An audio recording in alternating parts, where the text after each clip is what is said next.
हलचल TV network और आप देख रहे हैं हलचल टीवी न्यूज़। हर हलचल पर नजर, हर हलचल की खबर। नमस्कार दर्शक मित्रों, हलचल टीवी न्यूज़ में आपનું हार्दिक स्वागत है। राज्य सरकारना परिपत्र अंतर्गत अवर्ग धरावता पालिका विस्ताરમાં સ્લોટર હાઉસ જરૂરી, જેના પગલે વર્ષો પૂર્વે આણંદ પાલિકા દ્વારા સામરખા ચોકડી નજીક સ્લોટર હાઉસ બનાવવામાં આવ્યા બાદ ખંડેર હાલતમાં થતા નષ્ટ થઈ ગયું હતું, જેના છેલ્લા 10 વર્ષથી કુરેથી સમાજના વ્યવસાયકારોને લાયસન્સ આપવામાં ન આવતા અસંતોષની લાગણી પ્રવર્તવા પામી હોવાનું જાણવા મળ્યું છે।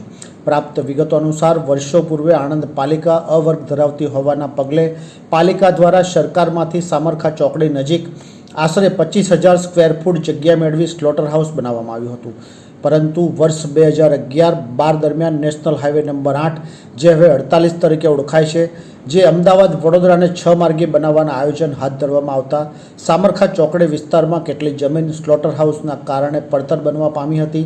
6 માર્ગી હાઈવે બનતા સમયે સર્વિસ માર્ગ બનાવવામાં સ્લોટર હાઉસની જગ્યા કપાતમાં જઈ રહ્યાનું દર્શાવી સ્લોટર હાઉસ બંધ કરવામાં આવ્યું હતું।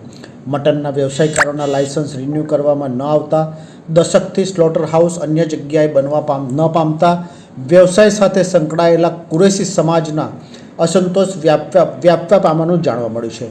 જો કે પાલિકા દ્વારા થોડા સમય પૂર્વે શહેરની જૂની પાણીની ટાંકી વિસ્તારમાં સ્લોટર હાઉસ બનાવવાની પાલિકાની સામાન્ય સભામાં ઠરાવ રજૂ કરવામાં આવ્યો હતો, જેની તત્પરતા દાખવતા સ્થાનિકોના વિરોધના કારણે ઠરાવ પડતો મૂકવામાં આવ્યો હતો।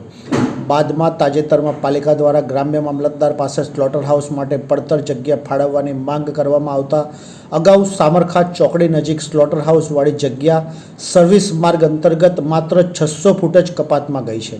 બાકીની 24,000 સ્ક્વેર ફૂટ જગ્યા સદર સ્થળે પુનઃ સ્લોટર હાઉસ કેમ નહીં ના સવાલ ઉઠવા પામ્યાનું જાણવા મળ્યું છે।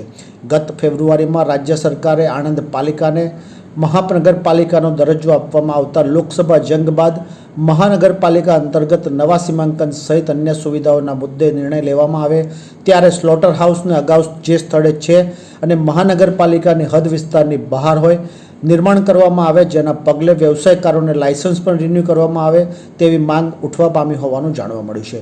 આગામી સમયમાં બકરી ઈદનો તહેવાર પણ આવી રહ્યો છે, ત્યારે કુરબાનીનું વેસ્ટેજ જે હાલ સ્લોટર હાઉસની બાકી રહેલી જગ્યા ઉપર કરવામાં આવે છે, ત્યાં વ્યવસ્થિત રીતે સાફ સફાઈ કરી અને વેસ્ટેજનો નિકાલ યોગ્ય રીતે થાય તેવી માંગ પણ પ્રબળ બની છે। ये है हलचल टीवी नेटवर्क और आप देख रहे हैं हलचल टीवी न्यूज़।